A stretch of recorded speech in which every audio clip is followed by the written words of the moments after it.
नमस्कार, स्वागत है आपका बात विभाग में। मैं हूं अभिषेक शुक्ल। छत्तीसगढ़ में इस वक्त चुनाव का माहौल है, सियासत गरमाई हुई है, सभी दल अपनी अपनी कोशिशें कर रहे हैं।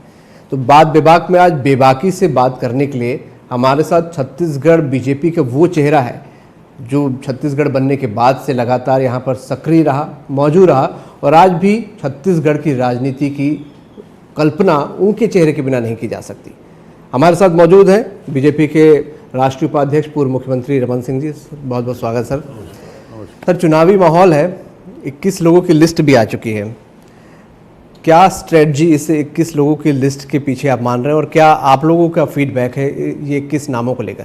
पार्टी ने तय किया और मुझे लगता है कि राष्ट्रीय नेतृत्व को ये स्पष्ट रूप से दिख रहा है सामने कि उन सीटों को आइडेंटिफाई करने के लिए हमको कहा गया जहां हम लगातार पीछे रहे 2 बार 3 बार, और लगातार भारतीय जनता पार्टी जिन सीटों पे हारती रही, ऐसे सीटों को चिन्हांकित करके माननीय प्रधानमंत्री जी, माननीय गृह मंत्री जी और चुनाव समिति का ये निर्णय था कि इन सीटों पे हम प्रत्याशी यदि समय से पहले जो परंपरागत समय रहता है उसके पहले यदि देंगे तो एक बेहतर रिजल्ट आएगा और उसको पूरे विधानसभा में घूमने का अवसर मिलेगा।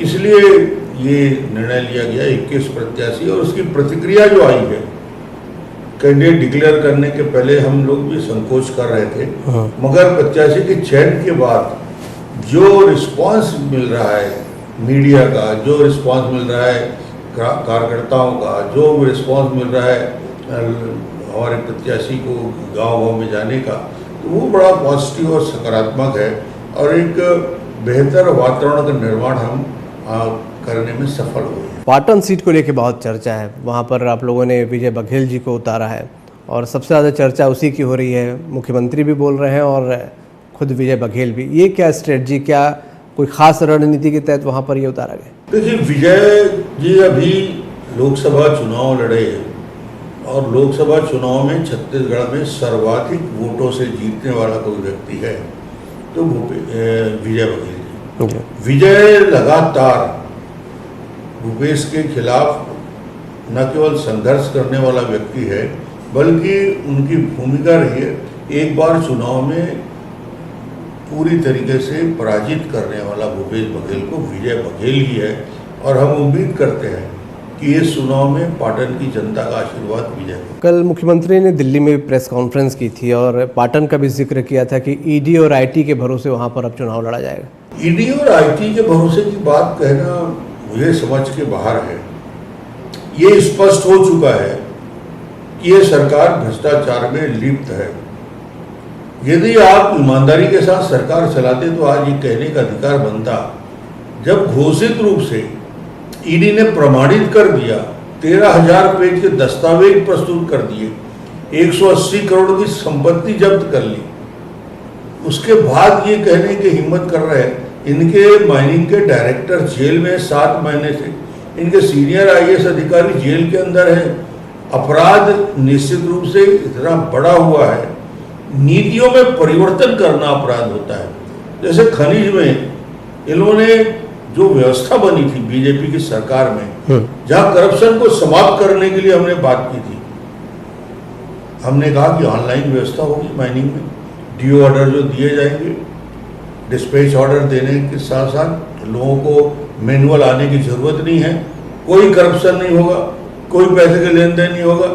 जैसे ही भूपेश आते हैं, माइनिंग के अधिकारियों को निर्देश करते हैं कि यार ऑफलाइन किया जाए इसको, ऑनलाइन को। और यही एक लाइन ऑनलाइन और ऑफलाइन का खेल करके 540 करोड़ कमा रहे हैं।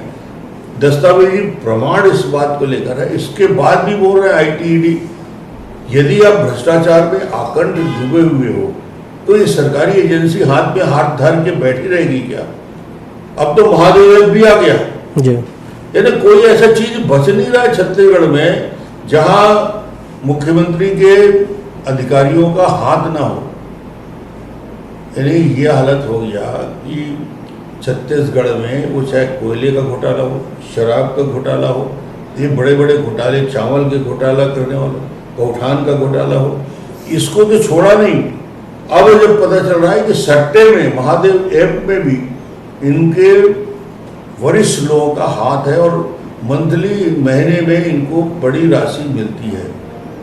मुख्यमंत्री के कार्यालय यदि इन्वॉल्व होता है, ओएसडी इन्वॉल्व होता है, उनके ऊपर कार्रवाई होती है और ये स्पष्ट प्रमाण के साथ दस्तावेज प्रस्तुत किए जाते हैं।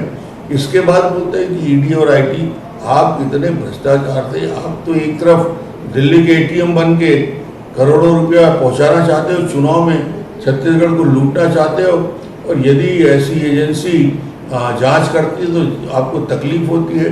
ये पूरा मामला स्पष्ट रूप से है, प्रमाणित मामला है, और यदि प्रमाणित नहीं होता इतने लोग जेल और बेल में कहाँ रहते।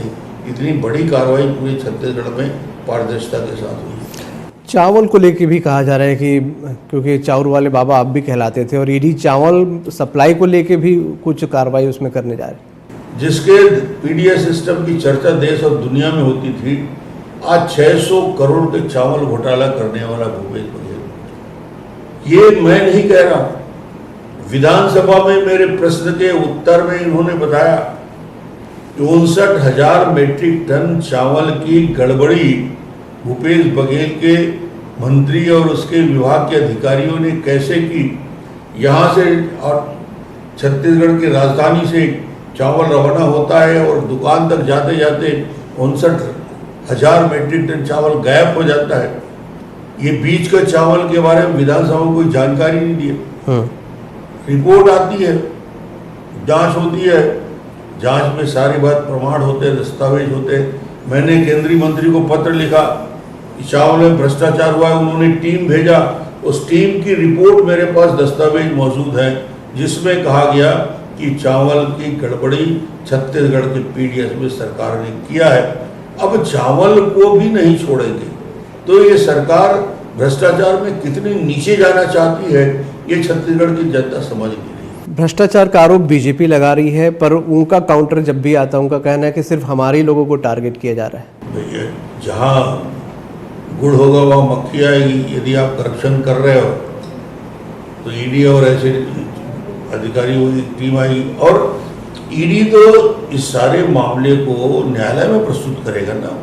आईटी रेड करता है, दस्तावेज बनाता है, आईटी के रेड के बाद जो पुख्ता जो दस्तावेज होते हैं वो ईडी उसको कार्रवाई के लिए आगे बढ़ती है और उसके बाद ये दस्तावेज को न्यायालय में प्रस्तुत करते हैं, न्यायालय इस पर कार्रवाई करती है।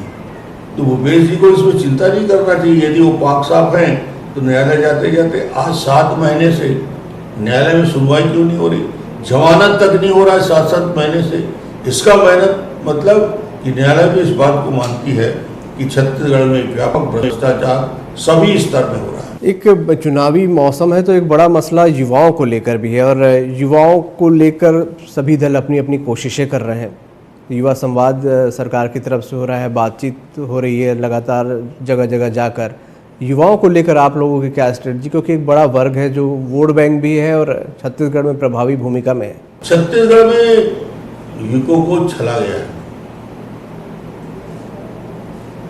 एक बड़ा वादा किया 10 लाख नवयुवकों को बेरोजगारी भत्ता देंगे, 20-25 हज़ार लोगों को बेरोजगारी भत्ता देके बैठ गए, 5 साल निकल गए, 10 लाख नवयुवक इंतजार करते रहे।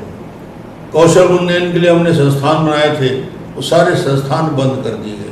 पर उनका कहना है कि अगर पीएससी का मामला जो उठा अगर कुछ गड़बड़ी है तो उसके सबूत लाने चाहिए। पूरे दस्तावेज के साथ लोगों ने इस बात को प्रमाणित किया कि क्या पूरे पीएस एग्जाम के बाद क्या वही लोग योग्य हैं। हमने तो ये मांग किया था, युवा मोर्चा ने मांग किया था, इन सारे मामलों में शंका की सुई इसलिए घूमती है कि चेयरमैन का बच्चा और परिवार के लोग, कांग्रेस कमेटी के लोग, पदाधिकारियों के बच्चा और बेटी और बेटियां, ऐसे टॉप 20 में 12 नाम यदि इनके आते हैं तो लोगों ने कहा इसकी जांच कराने में क्या डर है, संकोच क्या है, पेपर निकलवा के देखना चाहिए। ये पूरा लीपअप होती हुआ है। एक बात जब भी चर्चा होती है चुनावी तो कहा जाता है कि गांव बड़े मजबूत हैं सरकार के, क्योंकि किसानों के लिए काफ़ी कुछ किया, चाहे राजीव गांधी न्याय योजना की बात हो, गोधन योजना हो, इन तमाम चीज़ों का जिक्र होता है और वो मानते हैं कि वहाँ अच्छी मजबूत स्थिति, लोग खुश है गांव में। बड़ा नारा दिया था भूपेश जी ने छत्तीसगढ़ में गांव-गांव में एक नारा गूंजता था, नरवा गरवा घुरवा बारी। गांव के लोगों को बड़ी उम्मीद थी कि गांव में परिवर्तन होगा क्रांतिकारी। जाके गौठान तो देखिए आप, नई क्रांति आई है गौठान में। गौठान में गाय के पैर के खुर के निशान नहीं है, गौठान में बाउंड्री वॉल नहीं है, गौठान में पैरा भूसा की व्यवस्था नहीं है। गौठान के पूरे तार चोरी करके लोग ले गए। 19 लाख एक गौठान में 1300 करोड़ रुपया खा गए। अब ये नरवा गरवा घुरवा बारी छत्तीसगढ़ की चिन्हारी नहीं बना है। चोरी, भ्रष्टाचार, बेईमानी और लबारी ये छत्तीसगढ़ की पहचान बन गई है, कांग्रेस की पहचान बन गई। घोषणा पत्र का भी जिक्र बार बार होता है और उधर से दावा भी होता है कि ज़्यादातर घोषणा हमने पूरी कर दी है। उसे किस तरीके से आप देखते हैं? आप लोगों का क्या आकलन है? हालांकि शराबबंदी को लेकर चर्चा कई बार होती है, लेकिन वो भी सिलसिलेवार करेंगे, ये भी जिक्र किया जाता है। जन घोषणा पत्र में 36 बिंदुओं पे इन्होंने जोर शोर के साथ इसका प्रचार प्रसार किया था, लोगों से मिले थे और ये वादा किया था जनता के बीच खड़े होकर गंगा और गीता जल हाथ में लेकर कि हम ये 36 बिंदुओं पे क्रियान्वयन सरकार बनते ही पहले दिन करेंगे। पहले दिन निकल गया, 4.25 साल निकल गया। अब एक दिन में हम घोषणा पत्र को पूरा करेंगे। राहुल गांधी की उपस्थिति में ये वादा किया गया। आज आप देखिए उन घोषणा पत्र में जो प्रमुख बिंदु हैं जिसके आधार पर सरकार बनी, वो था कि हम पूरे छत्तीसगढ़ को माता और बहनों के वादा किया था कि शराबबंदी करेंगे। शराबबंदी करने की बात छोड़िए, घर घर पहुंचा के शराब बांट रहे हैं, घर घर में शराब बेचा जा रहा है, ये वादा हुआ। नागरिकों को बेरोजगारी भत्ता देने की बात वादा हुआ, 2 साल का बोनस का वादा हुआ, कोई वादा पूरा नहीं हुआ।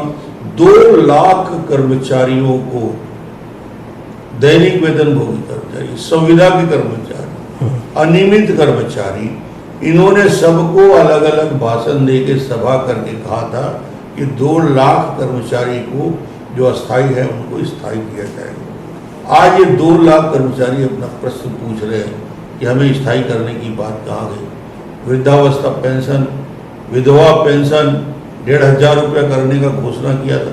ये सारे घोषणा 36 में से 19 घोषणाओं पे कोई काम नहीं हुआ।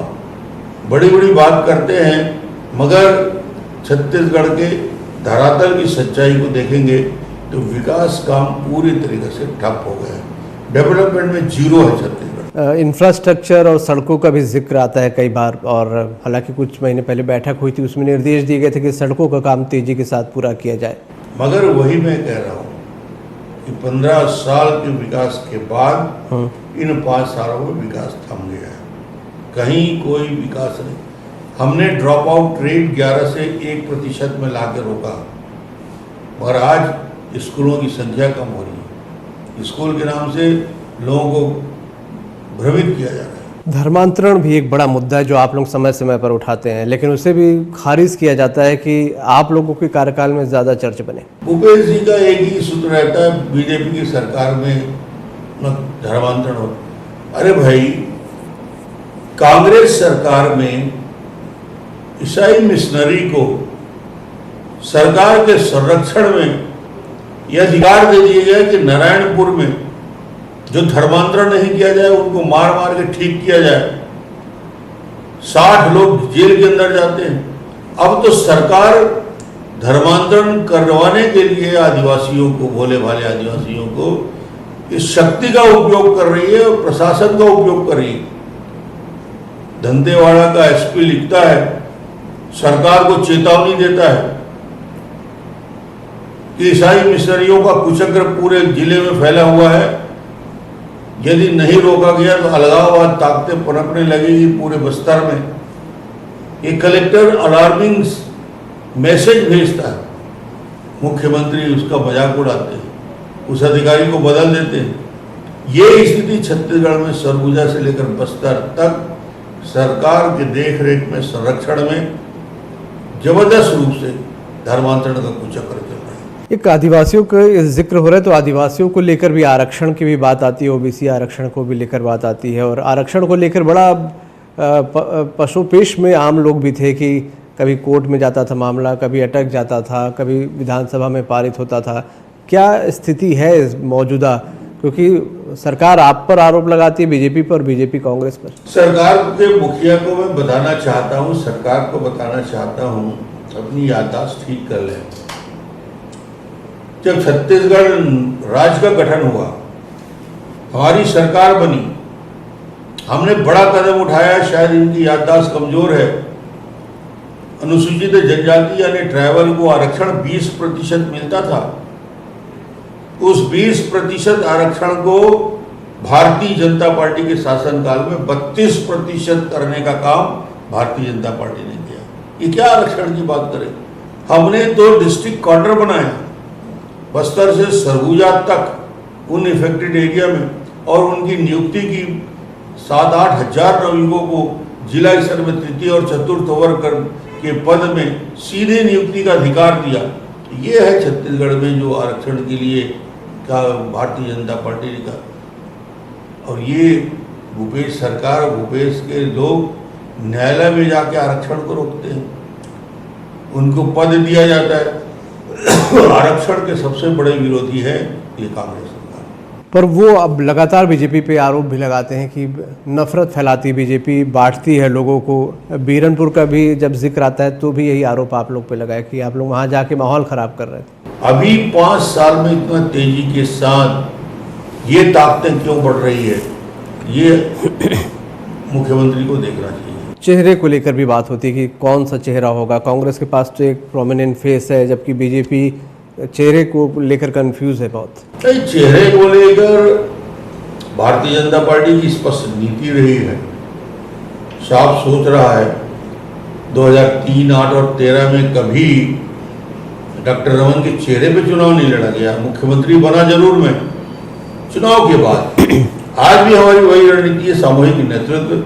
मगर भूपेश बघेल जी, कांग्रेस के लोगों ने तो अब तय कर लिया। अभी तक समझते थे भूपेश है तो भरोसा है, अब भूपेश का भरोसा भी समाप्त हो गया। कांग्रेस ने निर्णय लिया है, शीर्ष नेतृत्व ने, कि भूपेश के नेतृत्व में कांग्रेस चुनाव नहीं लड़ेगी, सामूहिक नेतृत्व में चुनाव लड़ा जाएगा। अब कांग्रेस को भरोसा इस भ्रष्टाचार होने के बाद, करप्शन के बाद टूट गया है, और उन्होंने भी कहा कि सामूहिक नेतृत्व में कांग्रेस छत्तीसगढ़ में चुनाव लड़ेगी। पर वो उनका मानना है कि उन्होंने अपने जो अंतर कला था उसे संतुष्ट कर लिया है। डिप्टी सीएम बना दिया, अध्यक्ष नया बना दिया, मंत्रिमंडल में चेंजेस कर दिए। टीएस सिंहदेव 100 दिन के लिए डिप्टी सीएम बना दिए। पूरे कार्यकाल में प्रताड़ित और दुखी इस्तीफा दे दिया मंत्री ने। उसके क्षेत्र के सारे डेवलपमेंट काम रुक गए। कांग्रेस की स्थिति ये है, न टीएस सिंहदेव ही नहीं और अन्य विधायकों की स्थिति और मंत्रियों की स्थिति कोई उनका पूछने वाला नहीं है, और अंदर अंदर बड़े विस्फोटक स्थिति आज कांग्रेस। नक्सली समस्या का भी जिक्र होता है तो दावा है सरकार का कि बहुत कम हो गई हैं ये घटनाएं, जबकि आप लोगों का कहना है कि आप ही लोगों को टारगेट कर रहे हैं। भारतीय जनता पार्टी के कार्यकर्ता रोज मारे जा रहे हैं, चिन्हांकित करके उनकी हत्या हो रही है, उनका सुरक्षा हटा दिया गया, सुरक्षा की व्यवस्था नहीं है। तो ये छत्तीसगढ़ में एक षड्यंत्र चल रहा है। नक्सलियों के खिलाफ कठोर कार्रवाई करने की हिम्मत सरकार के पास नहीं है। चुनाव बहुत नज़दीक हैं, क्या फिगर आउट 75 पार का नारा कांग्रेस की तरफ से आया है? आप लोगों का क्या आंकड़ा है, क्या आकलन है? एक बार काट की हड्डी चढ़ गई, दोबारा नहीं चढ़ेगी। एक बार झांसे में आ गया छत्तीसगढ़, दोबारा नहीं आएगा। इस बार जनता भूपेश को सबक सिखाएगी। कांग्रेस का पूरी तरीके से छत्तीसगढ़ में सफाया होगा। भारतीय जनता पार्टी स्पष्ट बहुमत के साथ छत्तीसगढ़ में सरकार बनेगी। क्या कोई खास मुद्दे हैं जिनको लेकर आप लोग आगे बढ़ेंगे छत्तीसगढ़ में? क्या अगर मैं 5 मुद्दों की बात करूं जिसको आप लोग प्रमुखता से सामने रखेंगे जनता के सामने? सबसे बड़ा मुद्दा करप्शन, भ्रष्टाचार को समाप्त करेंगे। दूसरा सबसे बड़ा मुद्दा है डेवलपमेंट, विकास के कामों को तेजी के साथ लाएंगे। जो छत्तीसगढ़ में जो राजनीतिक परिस्थितियां बनी हुई हैं उन परिस्थितियों को सुधारने का काम, एक अच्छा वातावरण बनाने का काम भारतीय जनता पार्टी करेगी। भारतीय जनता पार्टी के पास बड़ा टारगेट है मोदी जी के 9 साल विकास के, उन मुद्दों को लेकर छत्तीसगढ़ में हम जाएंगे। तो क्या मोदी जी के चेहरे पर चुनाव लड़ा जाएगा? मोदी जी के डेवलपमेंट के वर्क में और भारतीय जनता पार्टी के 15 साल जो काम हमने किया है उस चीज को सामने रखकर हम इलेक्शन। जब अमित शाह जी लगातार दौरे कर रहे हैं और बैठके भी होते हैं, कुछ खास लोग होते हैं, आप भी उनमें शामिल होते हैं, किस तरीके की रणनीति, क्या कॉन्फिडेंस या क्या बातचीत होती है, ये एक बड़ी चर्चा का विषय रहता है। अगर उसमें से कुछ आप पॉइंट्स बताना चाहें। देखिए, संगठन की बातें होती है, संगठन का दायित्व दिया जाता है, कार्य योजना पे विधानसभाओं का ग्रेडिंग किया जाता है, रणनीति भी तय होता है कि बस्तर से लेकर सरगुजा तक हम क्या करेंगे। अब ये आंतरिक जो रणनीति है उसके बारे में चर्चा हम लोग सार्वजनिक रूप से नहीं करते। आप अपनी क्या भूमिका देख रहे हैं इस चुनाव में? जैसी मेरी भूमिका 2003 से लेकर 18 तक रही है वही भूमिका है। कार्यकर्ता की हैसियत से पार्टी मुझे जहाँ जैसे काम में लगाएगी 24 घंटे में तैयार रहूँगा, पूरी ताकत लगा के भारतीय जनता पार्टी को जीत के लिए पूरी तरीके से पूरी ऊर्जा, पूरी एनर्जी में लगाऊंगा। एक चर्चा बहुत आम है लोगों के बीच कि कैंडिडेट सिलेक्शन बहुत इंपॉर्टेंट है, मतलब जो उम्मीदवारों के चेहरे बहुत खास होने वाले हैं इस बार। आप लोगों को क्या लगता है ये कितनी अहम भूमिका होगी इन लोगों की? नहीं, प्रत्याशी का चयन सबसे महत्वपूर्ण विषय रहता है इलेक्शन के लिए, और उसमें बहुत सावधानी हम भी बरत रहे हैं, पार्टी भी बरत रही है। बिल्कुल। डॉक्टर रमन सिंह, हमसे बात करने के लिए बहुत बहुत शुक्रिया आपका। हमारे साथ थे पूर्व मुख्यमंत्री डॉक्टर रमन सिंह। बेबाक बातचीत में बेबाकी के साथ अपनी बात उन्होंने यहाँ पर रखी है। छत्तीसगढ़ बहुत जल्द चुनाव में जा रहा है और सरगर्मियाँ पूरे चरम पर हैं। कभी करप्शन का जिक्र होता है, कभी ईडी छापों का जिक्र होता है, और तमाम मुद्दे हैं जो कि छत्तीसगढ़ की फिजाओं में इस वक्त गूंज रहे हैं। तो डॉक्टर रमन सिंह ने बहुत खुलकर हमसे बातचीत की। उम्मीद है बातचीत आपको पसंद आई होगी। अगली बार बात विभाग में मुलाकात फिर किसी शख्सियत से, तब तक दीजिए इजाज़त। नमस्कार।